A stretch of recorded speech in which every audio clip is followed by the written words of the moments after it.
ब्रह्मांड नायक अक्कलकोटला होता. ज्याला अक्कलकोट निवासी म्हणत असतील तो माझा ब्रह्मांड नायक आहे. महाराजांकडे अनेक भक्त येत होते आणि प्रत्येक भक्त माझ्या स्वामींपुढे बसत असे आणि स्वामी महाराज त्यांच्यावर कृपा करत असे. माझ्या ब्रह्मांड नायकाचं स्वरूप काय सांगावं. ज्या वेळेस हजारो सूर्य एकत्र व्हावे त्याचं तेजोमय प्रकाश आणि त्याची किरण जे चेहऱ्यावर पडायचे त्याचं तेजोमय जे महाराजांचं स्वरूप असायचं ते आपले डोळे दिपत असायचे. हे माझ्या ब्रह्मांड नायकाचे स्वरूप असायचे. माझे स्वामी महाराज प्रत्येक भक्तावर कृपा करत होते. ज्याही भक्तामध्ये महाराजांपुढे येत असे त्याच्या मनातलं दुःख स्वामींना सांगत असते. महाराज कधी रागवत असे, कधी गोड बोलत असते आणि त्याला स्वामी महाराज कायम प्रेमाने जवळ घेत असे. आंबेजोगाईमध्ये माझा ब्रह्मांड नायक प्रगट झालेला होता. त्या आंबेजोगाईच्या जंगलामध्ये माझा ब्रह्मांड नायक वास्तव्य करत होता आणि एका वटवृक्षाच्या औदुंबराच्या छायेमध्ये माझा ब्रह्मांड नायक बसलेला होता. अनेक लहान मुलं स्वामी समोर खेळत असे आणि स्वामी मंद हस्ते करून त्या मुलांकडे बघत असे. एका शेतकऱ्याची मुलगी स्वामींकडे पाहून स्वामींजवळ गेली. महाराज बसलेले होते. ती स्वामींच्या चरणांवर तिने मस्तक ठेवलं आणि तिचे छोटे छोटे बारीक हात स्वामींच्या चरणांना स्पर्श करत आहे आणि स्वामींपुढे हात जोडते. बाबा कुठून आलात बाबा तुम्ही. स्वामी मस्त हसले तिच्याकडे पाहून. स्वामींनी तिला जवळ घेतलं, डोक्यावर हात फिरवला. ती लहान मुलगी स्वामींना म्हणती, बाबा जेवले का तुम्ही. केव्हाचे आले.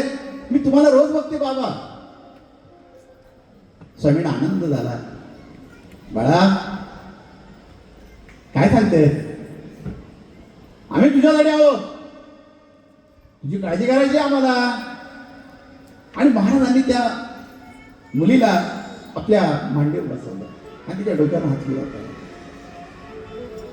आणि त्या मुलीने आपला डबा बांधून आणला असेल. पडक्यामध्ये काही कापडामध्ये पोळी काही चटणी बांधून आणली असेल. तिने ती सोडली आणि स्वामींच्या मुखामध्ये घालत होती. घास भरवत होती स्वामींना आणि माझा ब्रह्मांड नायक आनंदाने तो घास स्वीकार करत होता.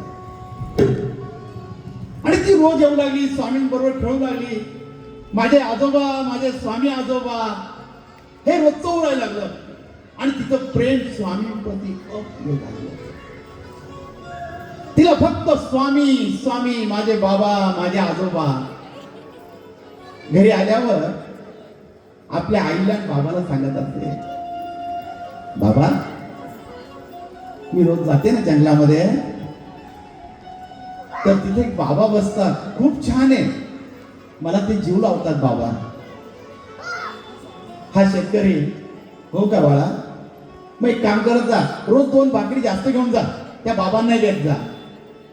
मग मुलगी रोज स्वामींना भाकर घेऊन जात असते. आणि ज्या वेळेस आपल्या जीवनाची कायापलट करायची असते ब्रह्मांड नायकाला, आणि त्यावेळेस माझ्या ब्रह्मांड नायकाच्या लीलांना सुरुवात होत असते. आणि अशी लीलेला सुरुवात होत असते, त्या भक्ताच्या जीवनाची कायापलट करून टाकतात स्वामी महाराज. आयुष्यामध्ये काय नसल ते देण्याचा प्रयत्न कोणी करत असत तर माझा ब्रह्मांड नायक आहे. या कलियुगामध्ये भक्तांवर कोणी कृपा करत असल आणि लगेच पावत असेल तर कोणी, तो माझा ब्रह्मांड नायक श्री स्वामी समर्थ महाराज आहे.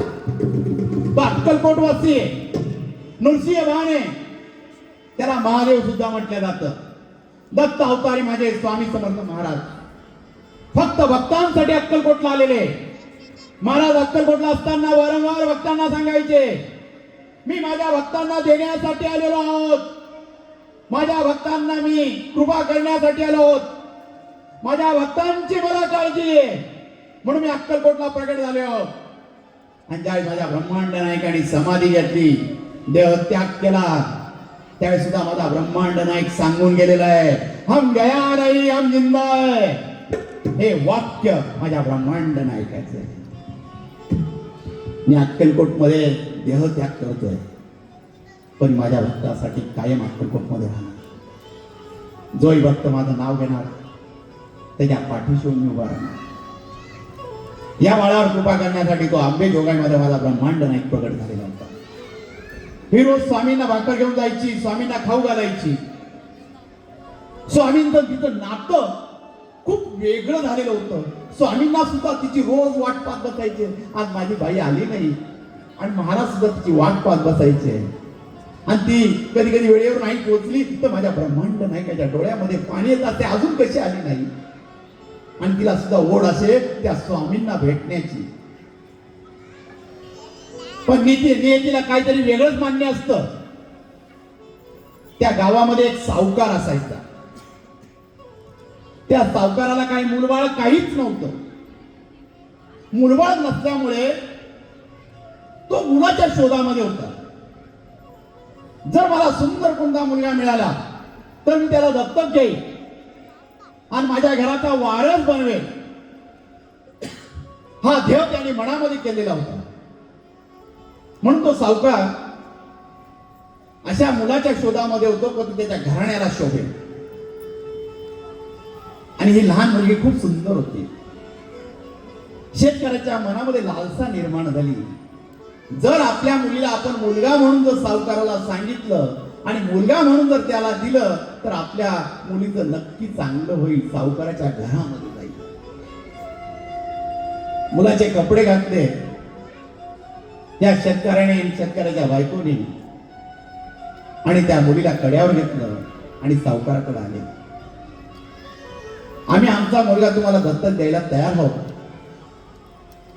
तुम्ही विधी करू शकता, पण आमची अट आहे, आम्ही 3 वर्ष आमच्या जवळ ठेवू आणि 4थ्या वर्षी आम्ही तुम्हाला याला दत्तक देऊ. सावकाराने त्या मुलीला मुलाच्या वेशामध्ये बघितल्यावर सावकार त्याच्याकडे पाहतच राहिला. त्या मुलीकडे इतका सुंदर मुलगा माझ्या घराण्याला जर वारस मिळेल तर माझ्यासारखं भाग्य नाही. म्हणून सावकाराला आनंद झाला आणि त्याने काही पैसे घेतले, शेतकऱ्याला दिले आणि सांगितलं मुलाला नीट ठेव, त्याला चांगले कपडे घे, त्याला चांगलं खाऊ पिऊ घाल, आणि 3 वर्षांनी हा मुलगा माझ्याकडे दे.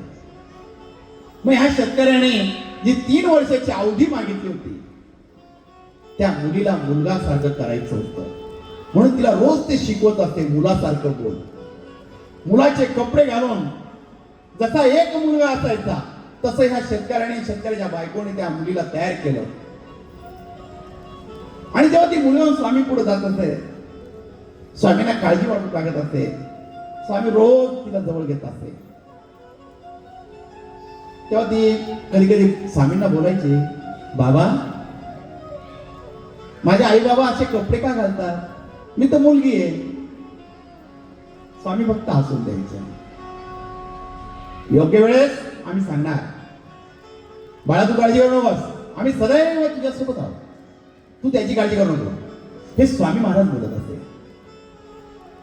असे 3 वर्ष पूर्ण झाले आणि त्या मुलीला सावकाराकडे देण्याची वेळ आली. दत्तक घेण्याचा कार्यक्रम मोठा झाला, थाटामाटामध्ये झाला. शेतकऱ्याला काही रक्कम मिळाली आणि ती रक्कम त्या शेतकऱ्याने घेतली आणि त्या मुलीला मुलगा म्हणून सावकाराच्या स्वाधीन केलं. ही मुलगी सावकाराकडे राहिलेली असताना आई बापाने शिकवल्याप्रमाणे गुपचूप आंघोळ करून घेत असे आणि मुलासारखीच राहत असे. तिचं रोजचं हे होऊ राहिलं. सावकाराला आनंद होत होता. तो सावकार सर्वीकडे सांगत होता, मी मुलगा दत्तक घेतलेला आहे, सुंदर असा मुलगा आहे. त्याचं शिक्षण चालू केलं.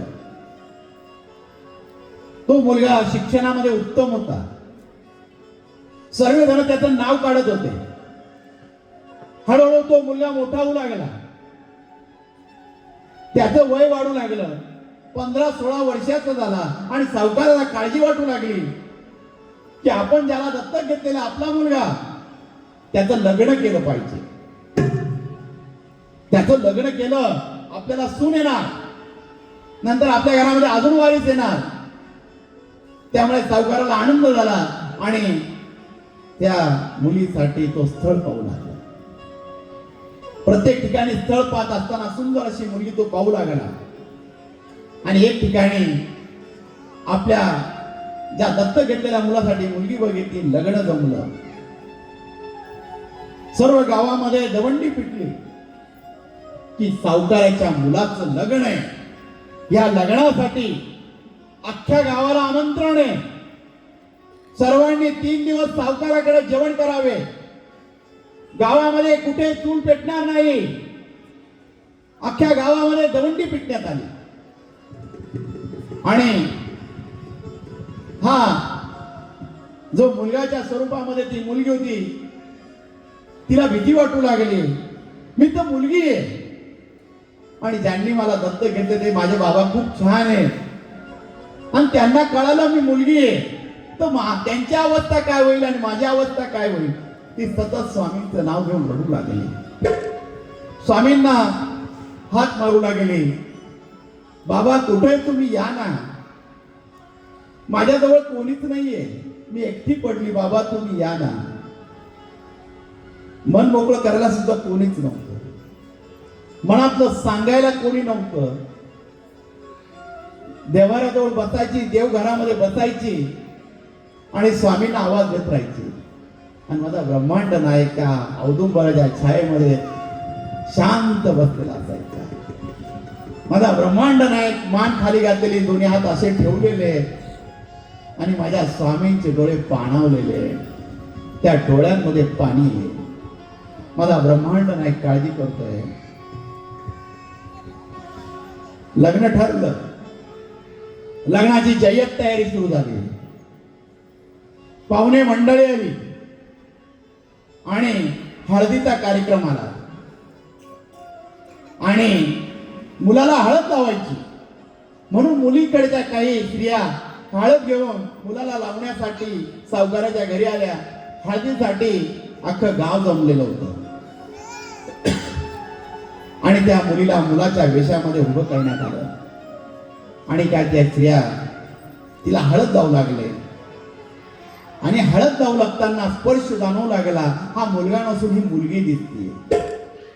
हिच्या शरीराचा स्पर्श एका मुलीसारखा आहे. स्त्रियांमध्ये बडबड सुरू होऊ लागली आणि ही चर्चा पूर्ण मंडपामध्ये पसरली. हा मुलगा नसून मुलगी आहे. चर्चेला उधाण आलं आणि ही गोष्ट सावकाराच्या कानावर पडली. सावकार घाबरला, दचकला, अंगाचा थरकाप होऊ लागलं. आज आपली गावामध्ये जी इज्जत आहे त्यात कमी होणार, लोक आपल्याला हसणार. सावकाराचा राग आणायला झाला आणि जेव्हा तो त्या मुलाला, ज्या मुलीला दत्तक घेतलं तिच्याजवळ आला आणि जोरात हात पकडला. खरं सांग कोण आहे तू? आणि ती मुलगी सांगू लागली, माझ्या आई बाबांनी तुम्हाला फसवलं, मी खरंच मुलगी आहे, मी मुलगा नाही. सावकार दचकला आणि खाली बसला, डोक्यावर हात ठेवलाय. माझी फसवणूक झाली, मला त्या शेतकऱ्यांनी फसवलं. आणि त्या मुलीचा हात पकडून तो राजाकडे घेऊन गेला आणि त्या मुलीला मारू लागला. राजाचा दरबार भरलेला होता आणि त्या दरबारामध्ये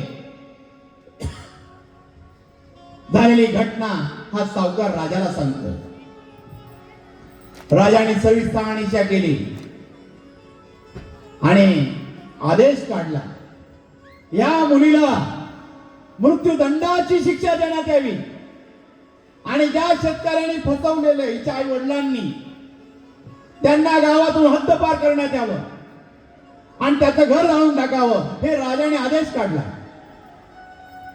मुलगी घाबरली आणि शिपायाने त्या मुलीला पकडलं आणि त्या जंगलामध्ये मारण्यासाठी घेऊन चालले.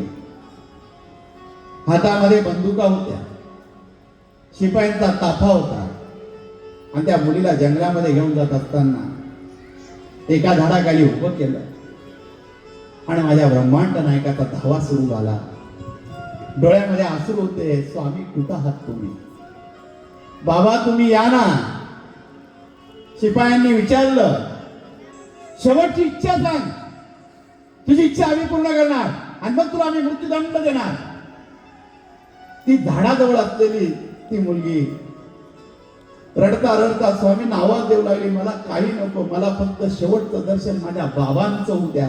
माझे बाबा ज्या दगडावर बसायचे मला तिथं घेऊन चला. बस मला त्यांचं दर्शन झालं, मला मृत्यूदंड दिला तरी चालेल. शिपाई तिला घेऊन स्वामी ज्या ठिकाणी बसतात तिथे घेऊन आले. माझा ब्रह्मांड नायक तिथं बसलेला आहे. या मुलीला तिथं आणलं. स्वामी महाराज बसलेले आणि ज्यावेळेस भक्तावर असे संकट येतात, माझ्या ब्रह्मांड नायकाचे डोळे लाल तेजवंत होतात. भक्ताची काळजी वाटू लागते माझ्या ब्रह्मांड नायकाला. स्वामींचे डोळे पाणावलेले होते, डोळे लाल तेजवंत माझ्या स्वामींचे झालेले होते. ही मुलगी स्वामींसमोर येते, बाबा शेवटचा क्षण आहे, आता माझं आयुष्य संपणार, मला मृत्यूदंडाची शिक्षा झाली स्वामी, फक्त शेवटचं दर्शन तुमचं व्हावं स्वामी, तुमचं दर्शन व्हावं. स्वामींनी हळूच मानवर केली. तू कसली काळजी करतेस, आम्ही आहोत ना, कोण तुला मृत्यूदंडाची शिक्षा देणार. आणि स्वामींचा राग अनावर झाला. स्वामी चिडले. ते शिपाई स्वामींचा राग पाहू लागले, घाबरू लागले. आणि त्याच्यात काही शिपाई स्वामींना सांगू लागले, या संन्यासाला बाजूला करा. स्वामी त्या मुलीला जवळ करताय, डोक्यावर हात फिरवताय. बाळा काळजी करू नकोस, आम्ही सदैव तुझ्या सोबत आहोत. कोण तुला स्पर्श करणार, कोण तुला मृत्यूदंडाची शिक्षा देणार. शिपाई स्वामींना सांगू लागले, संन्यासी बाबा बाजूला व्हा, राजाचा फरमान आहे, हिला मृत्यूदंडाची शिक्षा झालेली आहे. ही मुलगी असून मुलगाहून एका सावकाराकडे राहत होती. हिच्या आई वडिलांनी फसवलेलं आहे आणि त्या फसवण्याची शिक्षा हिला झालेली आहे. आम्ही हिला मृत्यूदंडाची शिक्षा देणार. ए हरामखोर, कोण सांगता ही मुलगी, बोला तुझ्या राजाला. महाराज जोड्यात बोलू लागले, आमच्या भक्ताकडे कोणी वाईट नजरेने बघितलं आणि त्याला कोणी मृत्यूदंडाची शिक्षा देत असाल, आम्ही सदैव त्या भक्तासोबत आहोत. बाळा तू काळजी करू नकोस. आणि महाराजांनी जवळ घेतलं तिला. त्या शिपायाला सांगितलं, तुझ्या राजाला बोलव, त्या सावकाराला बोलव, आम्हाला दाखव ही मुलगी का मुलगा आहे. शिपाई घाबरले आणि त्या राजाकडे गेले आणि राजाला बोलवलं. तिथे एक संन्यासी माणूस आलेला आहे, तो सांगतोय हा मुलगा आहे आणि त्याचा क्रोध खूप डेंजर, खूप खतरनाक आहे, तर त्या संन्यासाकडे आम्ही पाहू शकत नाही. काय बोलतात. राजा आपल्या काही शिपायांना घेऊन स्वामींकडे निघाला आणि सावकारालाही बोलवलं. स्वामी उभे होते. स्वामींचे डोळे लाल तेजबंद होते. महाराजांपुढे गर्दी गोळा झाली. राजा आला, सावकार आला. स्वामी बोलू लागले, अरे कसं राजा बस, आमच्या भक्तांवर ही कोणती तुझी आहे, अरे राज्य शासन तुझं कोणतं झालेलं आहे. स्वामी महाराज रागवू नका, हिच्या आई वडिलांनी फसवलं, ही मुलगी आहे म्हणून आम्ही मृत्यूदंडाची शिक्षा देतो. अरे तू कोण मृत्यूदंडाची शिक्षा देणार, तू कोण आहे, तू राजा आहे ना, राजासारखा ना. आम्ही आहोत या जन्म मृत्यूच्या खेळामध्ये कोणी बदल करू शकत नाही, तो कोणाला अधिकार नाही. आम्ही आहोत ब्रह्मांड नायक, या सृष्टीचे पालनाला आम्ही आहोत आणि आमच्या भक्ताला कोणी मृत्यूची दंडाची शिक्षा कोण देऊ शकतं. महाराजांचा राग पाहिला आणि राजे स्वामींच्या चरणांवर लीन झाले. आणि महाराज म्हणता, काय लिनवलोस, पहा या मुलीकडे बघ, तुला मुलगी दिसते. राजा पाहू लागला आणि ज्यावेळेस राजाने त्या स्पर्श केला, त्या मुलीचं रूपांतर एका मुलामध्ये रूपांतर होते. माझ्या ब्रह्मांड नायकाची कृपा झालेली होती. त्या मुलीचं सुंदर अशा पुरुषामध्ये रूपांतर झालं. सावकाराला स्वामींनी बोलवलं. अरे सावकारा, दत्तक येतो मुलगा म्हणून, आणि मुलगी म्हणतोस. सावकाराने पाहिलं, अरे हा तर मुलगा आहे. मग स्वामी कसं? जो आमचा भक्त झाला, जो भक्त आमचा झाला, आम्ही त्याचे होऊन जातो. आमच्याकडं भक्तांनी जे मागितलं आम्ही त्याला देऊन टाकतो. आणि ही तर माझी लेक आहे. आमच्या लेकीसाठी आम्ही एवढे करू शकत नाही का? सावकार स्वामींची क्षमा मागू लागला. आणि सावकाराने स्वामींना सांगितलं, स्वामी महाराज मला क्षमा करा. आणि त्या मुलाचं लग्न धूमधडाक्यात लावण्यात आलं. माझा ब्रह्मांड नाही त्या लग्नामध्ये उभा होता. ही स्वामींनी कृपा केलेली होती अंबेजोगाईमध्ये. महाराज अक्कलकोटला येत असताना अनेक भक्तांवर कृपा करत होते. अनेक भक्तांचं कल्याण करत होते. महाराज अक्कलकोटला येण्याच्या आधी 12 वर्ष मंगळवेढ्यामध्ये होते. या मंगळवेढ्यामध्ये अनेक भक्तांवर स्वामी महाराजांनी कृपा केल्या. आणि नंतर माझा ब्रह्मांड नाही अक्कलकोटला प्रगट झालेला होता. अक्कलकोट निवासी माझे स्वामी समर्थ महाराज सोळप्पा महाराजांच्या घरी राहत होते. महाराजांचं अक्कलकोटला येणं म्हणजे योगायोग नव्हता, विधीचं लिखाण होतं. ज्या ब्रह्मांड नायकाने सर्व लिखाण करून ठेवलेलं होतं. जे माझे भक्त आहे, माझ्या दत्त अवतारापासून माझ्या सोबत आहे, श्रीपाद वल्लभ अवतारासोबत माझ्या सोबत होते, नृसिंह सरस्वती अवतारात माझ्या सोबत होते, ते भक्त मला स्वामी समर्थ अवतारामध्ये परत मला भेटायला येणार आणि त्यांच्यावर मी कृपा करणार. महाराजांनी अक्कलकोटला अनेक भक्तांना पादुका दिल्या, आपल्या चरणातल्या पादुका दिल्या. महाराजांचा उद्देश काय होता? महाराजांनी उगीच कोणाला पादुका नाही दिलेल्या आहे. दत्त संप्रदायामध्ये निर्गुण पादुका दत्त भगवंतांनी दिलेल्या आहे. त्या पादुका का दिलेल्या आहे? आपण इतर मंदिरांमध्ये जातो, अनेक देवतांच्या मूर्त्या असतात, पण दत्त संप्रदायामध्ये पादुकांना महत्व काय? कारण की माझे स्वामी महाराज सांगत असतात, ज्यावेळेस मी देह त्याग करेल ना, तर माझा भक्त दुःखी असेल, तो कोणाकडे जाणार, तो कोणाला स्पर्श करणार? त्यावेळेस माझा भक्त या माझ्या पादुकांवर त्याचं मस्तक ठेवणार, त्याचं दुःख सांगणार आणि त्यावेळेस मी त्याच्यावर कृपा करणार.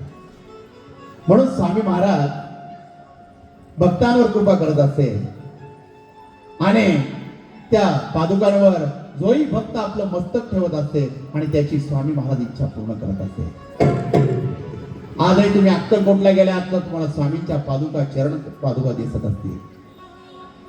त्या पादुकांवर आपण कधी कधी आपलं मस्तक ठेवत असतो आणि ते मस्तक ठेवल्यावर आपली जी इच्छा असते ती आपली पूर्ण होत असते, कारण की स्वामींची कृपा असते.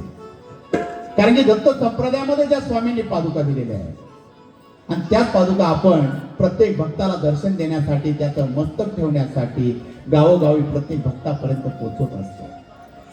अनेक भक्त मठात येतात, आपले दुःख सांगत असतात, स्वामींच्या चरणी लीन होत असतात आणि स्वामी महाराज त्यांच्या इच्छा पूर्ण करत असतात. अनेक वेळा स्वामींनी अनेक भक्तांवर कृपा केलेली आहे. आणि आज सुद्धा स्वामी महाराज या पुण्यामध्ये आरतीताई आणि रिचाताई पाटील यांच्या घरी स्तवन ह्या रूपामध्ये आले. कारण मठामधून जी स्तवन मूर्ती स्वामींची ती पाहुण्याच्या रूपामध्ये त्यांच्या घरी आले. 7 दिवस स्वामी महाराज त्यांच्या घरामध्ये थांबले. आणि ज्यावेळेस स्वामी महाराज 7 दिवस आपल्या घरामध्ये थांबतात त्यावेळेस त्यांची कृपा होत असते. एक पाहुणा म्हणून ते आपल्या घरात राहतात. आपल्या घरामध्ये ज्या घरामध्ये जे सदस्य त्यांच्यावर कृपा करतात, त्यांची कृपा दृष्टी त्यांच्यावर असते आणि त्या घरामध्ये ऊर्जा निर्माण करत असतात. आणि आपण जी स्वामींची सेवा करतो त्या सेवेमध्ये स्वामी महाराज भक्तांवर कृपा करत असतात. म्हणून आपण स्वामींचं स्तवन म्हणत असतो. स्तवन म्हणजे स्वामींची स्तुती. आज आपण जी स्तुती केली स्वामींची, ब्रह्मांड नायकाची, त्या स्तुतीमध्ये एवढी शक्ती आहे की स्वामी महाराज प्रत्येक भक्ताबरोबर असतात. ही स्तुती सुरगाणा येथे, प्रति अक्कलकोट येथे दरवर्षी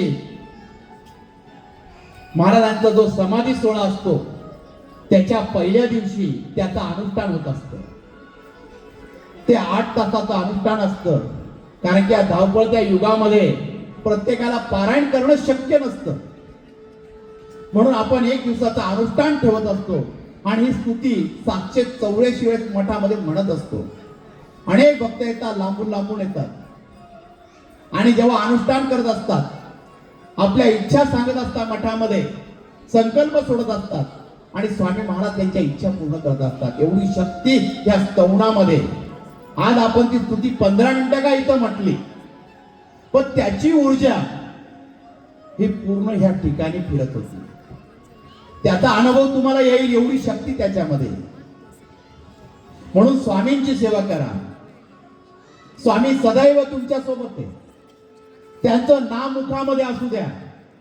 त्या नामस्मरणामध्ये शक्ती आहे आणि त्या नामस्मरणामध्ये स्वामींचं नाव जेव्हा आपण मुखामध्ये घेतो, एक ऊर्जा आपल्या अवतीभोवती असते आणि जेव्हा ही अवतीभोवतीची ऊर्जा असते ती स्वामी महाराजांची ऊर्जा असते. आणि ज्या ऊर्जेमध्ये आपण ब्रह्मांड नायकाचं नाव घेत असतो त्यावेळेस स्वामी महाराज आपल्या अवतीभोवती असतात. तो स्पर्श आपल्या अवतीभोवती असतो. तर येत्या 14 तारखेला 14 एप्रिल रोजी प्रति अक्कलकोट सुरगाणा येथे अनुष्ठान होणार आहे. तर त्या अनुष्ठानाला ज्यांना जमल त्यांनी या, एकदा अनुष्ठान करा आणि अनुष्ठानाचा अनुभव घ्या. त्या अनुभवामध्ये बघा स्वामी शक्ती काय. एकदा स्वामींचा अनुभव घ्या. तुम्ही एकदा स्वामींची सेवा करून बघा. एकदा जर तुम्ही स्वामींची सेवा केली, स्वामींच्या चरणी लीन झाल्यात, तर तुम्ही स्वामीमय होऊन जाल. आणि एकदा जर स्वामीमय झालात, आयुष्यभर स्वामी महाराज तुमच्या सोबत असतील, तुमच्या पाठीशी.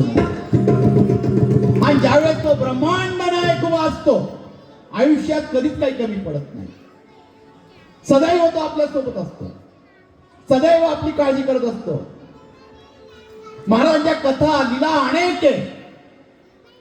कारण की स्वामींच्या लीला जर सांगायला गेलो तर आपल्याला वेळ कमी पडेल. एवढ्या लीला स्वामींच्या आहे की वामन बुवा सांगतात, ज्यावेळेस त्यांनी स्वामींचं गुरु लीलामृत लिहिलं की स्वामींच्या लीला इतक्या होत्या, त्या लिहायला गेलो तर महाभारतासारखे मला 10 ग्रंथ सुद्धा कमी पडतील. इतक्या लीला स्वामींनी अक्कलकोट मध्ये केलेल्या आहेत. आणि त्याच्यातले काही भाग ह्या गुरु लीलामृत मध्ये, काही बखर मध्ये ही स्वामी समर्थांची लीला आहे. या ब्रह्मांड नायकाची लीला आहे. आज आपण भाग्यवान आहोत की स्वामींचं स्तवन केलं, स्वामींची स्तुती केली. स्वामींची स्तुती तोच करू शकतो त्याच्यावर स्वामींची कृपा असते. कोणी स्वामींच्या दरबारात बसू शकत नाही. ज्यांना स्वामींना बसून घ्यायचं असतं, ज्यांना स्वतःकडून स्वामींची स्तुती करून घ्यायची असते, स्वामी त्यांच्याकडून स्तुती करून घेत असतात. म्हणून आपण आपल्याला भाग्यवान समजायचं की आज आपण स्वामींची स्तुती केली. आणि ह्या ठिकाणी आपण आलात, स्वामींची जी स्तुती केली, ब्रह्मांड नायकाच्या चरण पादुकांचं दर्शन करण्यात आला. ही कृपा स्वामींची सदैव तुमच्या सोबत असेल. मी भाग्यवान समजतो रिचाताईंना, नारतीताईंना, की पुण्यामध्ये त्यांनी स्वामींना बोलवलं, स्वामींची सेवा केली. 7 दिवस स्वामी महाराज त्यांच्या घरी राहिले. तो आनंद त्यांना विचारा, त्यांच्या चेहऱ्या विचारा.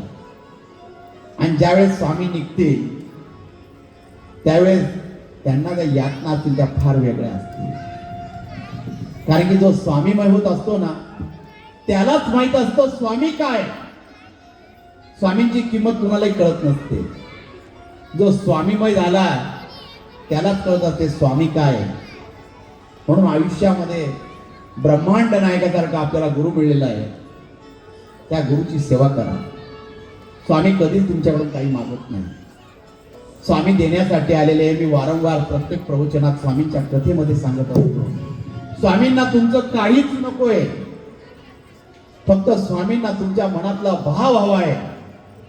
म्हणून स्वामींना मनामधला भाव द्या. स्वामींना तुमचे पैसे नकोय, तुमचं नारळ नकोय. कारण की ज्याने सृष्टी निर्माण केली त्याला आपण देणारे कोण आहोत? फक्त आपण गुलाबाचं फुल जरी त्यांच्या चरणी ठेवलं तरी ते स्वामींपर्यंत पोहोचत असतं. म्हणून महाराष्ट्रामधला एकमेव मठ असा स्वामी समर्थ महाराजांचा प्रति अक्कलकोट येते. तिथं कुठल्याही प्रकारची देणगी मागितल्या जात नाही, स्वामींसाठी पैसे मागितल्या जात नाही. त्या मठामधून भक्तांना दिल्या जातं.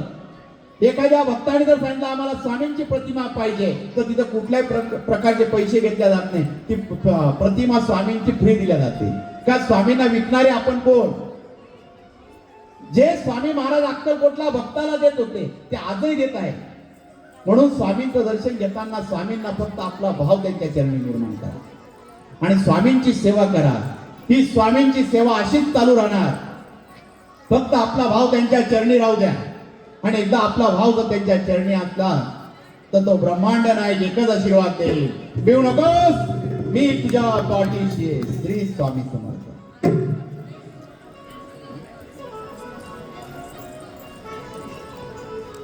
एक अनुभव सांगतो आजचा. आज आम्ही स्वामींच्या पादुका घेऊन नाशिकहून निघालो होतो 11:30 वाजता. तर